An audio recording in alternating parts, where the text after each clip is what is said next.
Listen, don't fall asleep on me. I know it's the end of the day. Go get some coffee. Right? I want to repeat something that Rochel said earlier. So repeat after me so they can hear you down at the taco place. Yeah. I am brave, bold, and unstoppable. Okay, so the only thing that's not in my bio that I sent you is that I love tacos. So thank you, taco people. Yes. They were really good. And someone said, I don't remember, Suzanne, if it was you, about people pleasing. Okay, I don't know if you've seen the meme, but it says, you can't please everyone. You're not a taco. All right, so we have heard so much today. I was taking copious notes. Thank you to all the speakers. I'm so honored to be here. I want to talk to you about what it means to be unstoppable by not doing business as usual. So when I say business as usual, what does that sound like? Like, what comes to your mind? Autopilot. Ooh, that's a good one. Anybody else? I think of hustle harder. Go make it happen. Right? Yeah, right? So what I want to talk to you about are my lessons from life. Like Rochel said, she's been in business for 34 years, but she's only 29.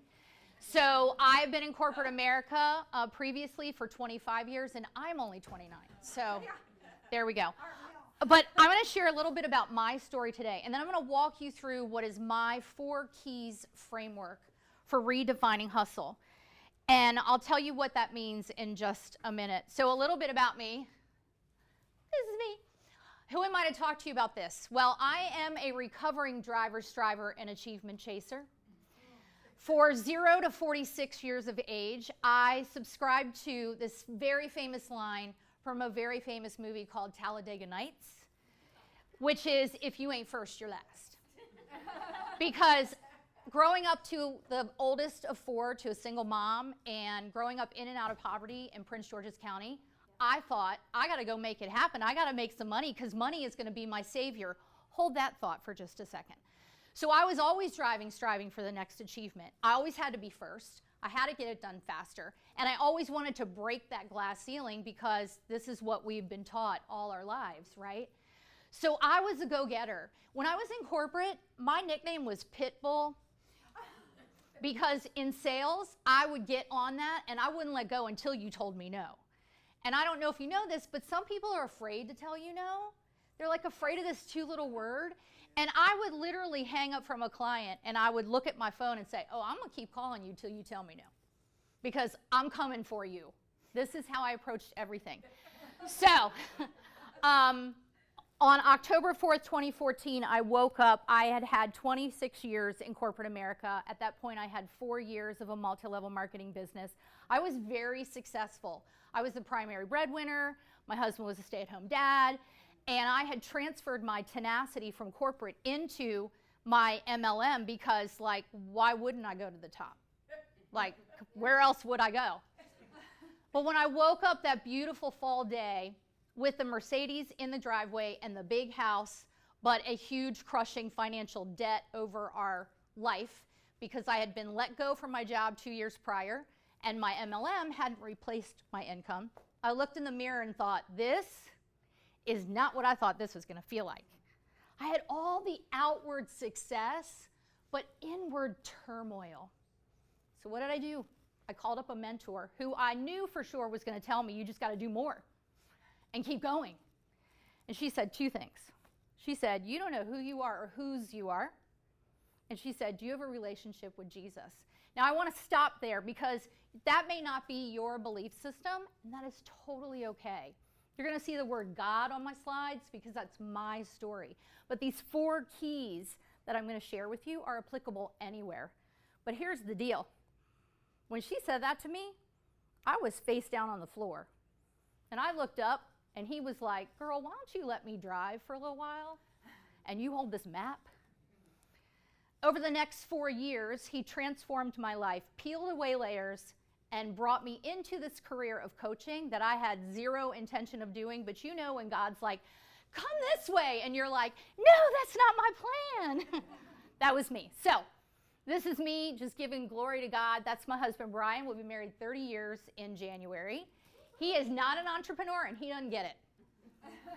These are my daughters, Haley, 26, and Cameron, 23. My granddogs, because I don't have grandbabies yet. I love tacos. Always get the guac.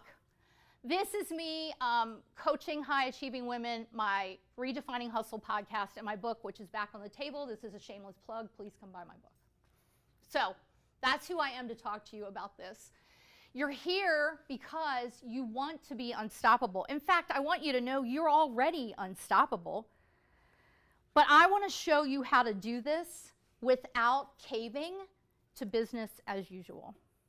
So here's some truth. Whether you know it or not, or you believe it or not, you are set apart for a purpose. If you have been putting off stepping into that purpose, please hear me right now. There are people in this world waiting for you. There are people in this world who have needs that you can fill in that zone of genius that we've been talking about today.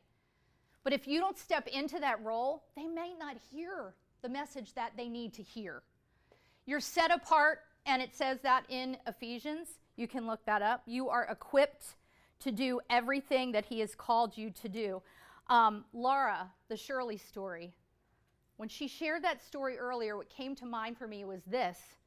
The people need what you have. Can you even imagine if Shirley hadn't seen that blog? You didn't know that somebody was going to see it and that it would occur that way, but it literally saved this woman's life. Yes, you are made for purpose. And secondly, you were not made to do this the world's way. How do we know this? Because God is not a God of disorder. But have we not been brainwashed that to be successful, it's about the achievement, it's about the numbers? Are the numbers real? Yes, math is real, people. I don't like math either. No, I thought. No. But the point is, you don't have to do it that way. You can operate from a place of faithful rest and faithful work. And that's exactly what we're going to be talking about today. These are some definitions of unstoppable: lasting, unbeatable, invincible, unconquerable.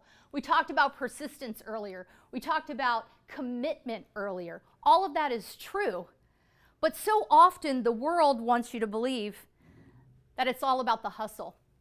I don't know if you've looked up the word hustle in the dictionary, but the first definition of hustle is actually about intention and purpose. The rest of them is where it goes downhill fast because it's frantic, it's making it happen, it's being aggressive, right? And we don't have to do these things. It's about being disorderly, right? And being busy. Aren't we taught to be busy? We wear it like a badge, do we not? But here's the thing, is that these are the real definitions of hustle right here. And what I discovered, and I love Deborah, you said this earlier in Wealthy You, right? She said, in so many words, what we've been taught about finance, we actually can't live out. We don't have the practical understanding. The same is true about hustle. The same is true about the definitions of doing business and being a success. What we've been taught is not practical because we can't carry it all. You were not made to carry it all. But somehow we've internalized these definitions. So here we go. These are the 4 keys. That QR code will lead, didn't, look at that, it didn't, here we go. This will lead to the 4 keys tool that I'm talking about, but there's a little QR code on the card that I put on your seat. That'll lead you to the same place.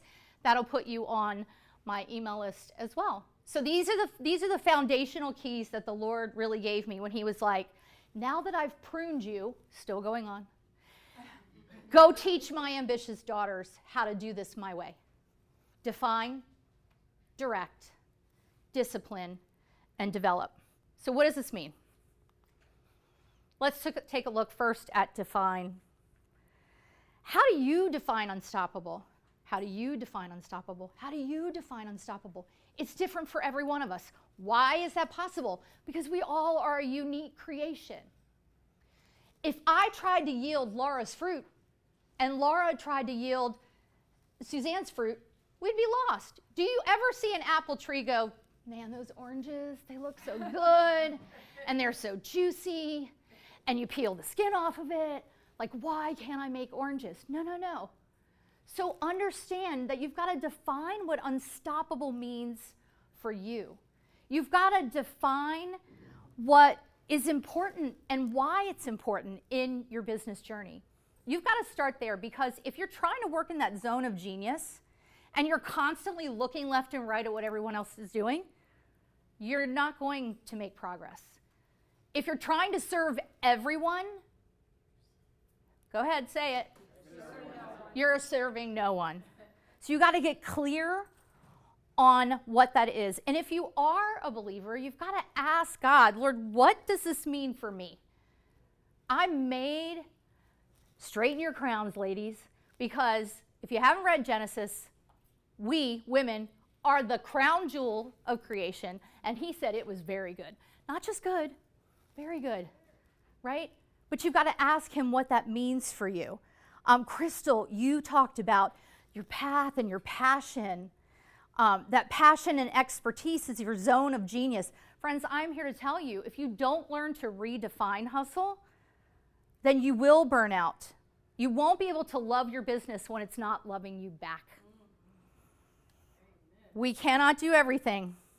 We cannot do it all. All right, number 2, direct. What action do you need to take consistently to be unstoppable?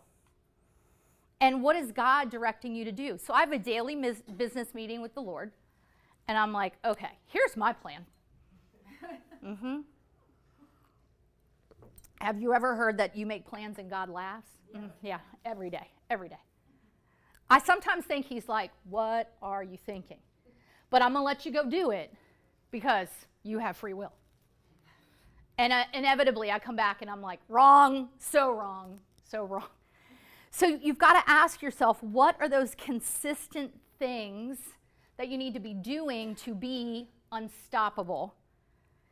And Deborah, you were saying this earlier, that you can't do everything. You can't. But don't we want to control it all? Oh, yeah. I find in my clients, they're white knuckling, and they've been incredibly successful. These are 6- and 7-figure businesses they've built. But man, they're trying to control it all. And then they're like, I want to refine and scale. I'm like, sweetie, this is not sustainable. You cannot keep going this way, right? So getting very clear on what are those actions that you need to take. And I love, Crystal, you talked about systems. What can you automate? What can you relinquish control by incorporating systems that free you up to do what you're supposed to do? The website thing makes me want to puke. Like, I'm just going to be for real. The back ends, like, no, don't let me touch it. I'll mess something up. It's not my zone of genius, but I have somebody that does that, and it saves me a lot of headaches. You have to think about that. All right. Number 3, discipline. Whew. Persistence. Rochel talked about this. Commitment and persistence. We've got to be disciplined. It means we have to be good stewards of our time. We have to be good stewards of our money, not just investing, as we talked about, but also what am I investing in, right? Am I buying that next course, or would that be better served with me outsourcing something? We've got to be disciplined to be unstoppable, because if we're all over the place and we have no focus, we are stoppable. Because trust me, when you're in the fog and your attention and your focus are all over the place, bad karma, if you want to call it that. My husband calls it menahuni, because that's like bad fairies in Hawaii where he grew up. Or the enemy is coming to get you. You have to be focused and disciplined in the work that you're doing. I took some notes on that. Here we go. Rochel was saying it, commitment and persistence. To me, that's discipline. How many of you started a business to leave a job? How many of you are currently working a job and a business? You want to leave a job? Okay. Please do not create a business that's a job. Don't we do that? Right? No. That's not why we're creating a business, but we have to be disciplined in our focus, disciplined in our audience, discipline in our messaging. We have to be disciplined in what we're doing. So that's the third key. The fourth key is develop. How do you develop? Am I all over the place? Oh, tape me. Because you know, I'm not Italian, but I will. Being developed in your approach. Somebody was saying this earlier, and I think we've repeated this a number of times, that failure is never final. It's all a learning. But you know what that is? It's development. It's developing your muscle to stick to it. It's developing your resilience. When I started my business, I was like, okay, I'm going to serve all these people. And then Laura and I had a conversation. And another great friend of ours, Leora, in one of the networking groups that we're in, Leora's like, well, you say that you serve these people, but I'm not Christian. I'm Jewish, so you're leaving me out. And I was like, I can serve everybody. And God was like, no. You can love everybody, as you should. But I need you to serve these people. That's a hard decision to make, to niche down. You heard me ask Amy the question earlier. Well, I'm audio, but I'm also video, and I'm also live. And she's like, no, you're not. Right? This is how things, yes. Thank you. My question for you is, are you ready to be stretched? Are you ready to be stretched and developed in your business? Are you willing, I don't remember who said it, but I love this line, to see the panoramic view? Or are you walking in your tunnel vision? I know Suzanne can appreciate this vernacular, I'm going to say. Like, we're in our echo chambers. That's like a big thing to say these days in the news. But it's true in your business too. Are you willing to take that view out and see the opportunities in front of you? Are you willing to be stretched to go in a direction that you were like, this is not where I'm supposed to be going? But yet the opportunities unfold before you. You know what that feels like because you've been there.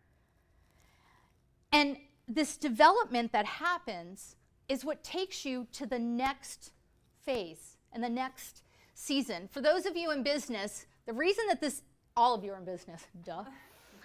The reason that this is a circle is because, has anybody heard of the closed loop? So there's a business principle called the closed loop. We identify the problem, we make the plan, we execute the plan, we take the iterative learnings and put them back in so that when we go back around, we're better informed, we're more ready, we can better answer questions. This is the closed loop of redefining hustle, and the development is what happens in there. So, before I get to the parting thought, this concept of redefining hustle for me came up a couple of years ago. I was talking with some of my clients and some others, and they were saying, you know, like the hustle fuels my adrenaline. Does anybody else like secretly feel that way? But I wish I could do it in a way that wasn't so frantic and aggressive like we talked about earlier, which is why I started to investigate what is the definition of hustle. So that was on one side. At the other end of a very long tug-of-war rope was this anti-hustle movement that started to creep up. And I was like, well, I'm not really into that anti-hustle thing either, because like I like movement in my business. I like to do stuff. I like to be looking for the next opportunity in all of these pieces. What arose for me was in Mark 4 of the Bible, there's all the stories of Jesus and his miracles and his parables, and he's working with small groups and large groups and one-on-one. But you know what he's always doing? He's always working with intention. He's always working with purpose. He has a sense of timing because, let's face it, 3 years. That's all he had. But the last thing is he's always seeking for him his Father's instruction. Like for those of us who believe that, right? But maybe it's finding that coach that can help you or that mentor. Redefining hustle is about working with intention and purpose and a sense of timing and always seeking your Father's instruction, always seeking instruction. Maybe it's from your intuition or your gut or whatever that is. What it's not doing is it's not doing business as usual. Because here's the truth, ladies. God made you ambitious. He made you brave. He made you bold. He made you unstoppable. Let us not forget to straighten that crown. Because even when you're on the floor, you are still all of these things. But you know what he didn't make you to do? He didn't make you to work the world's way. The world's processes, while in theory and logic apply to you, you are bigger than that. You cannot serve the people you're made to serve if you're only walking that line of what the world says that you need to be. Look at all of the women in this room who broke barriers. The first this, the first that, the first that. How could that be done if we were only subscribing to what the world says that we could do? It couldn't. It absolutely could not. So, if this spoke to you today, I would love to chat with you. Grab my card. I do one-on-one coaching. I also have a group coaching membership. Listen to my podcast. Share it with your friends, whatever that looks like. But here's what I love. And Deborah, you said something like this, that you're too close to be able to see it. And here's the thing. Whether you're working with a coach or not, most likely if you're not, or you're not surrounding yourself with people who will question you, you're too close to see how to redefine hustle. Find someone that can help you understand that. Find someone who will call you out on your crap, on your victimhood, on your excuses. Find someone who will call you out and say, girl, you are rushing everywhere, and you're trying to make everything happen. You're trying to help all the world. You got to focus. Find somebody to tell you that. And if you don't have them, I can be that person for you. So you can download the 4 Keys tool. It's on the back of the card.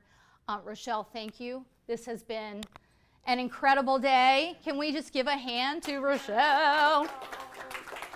Thank you. I loved it. Thank you so much. And I hope that brought the heat for the end of the day. Yeah.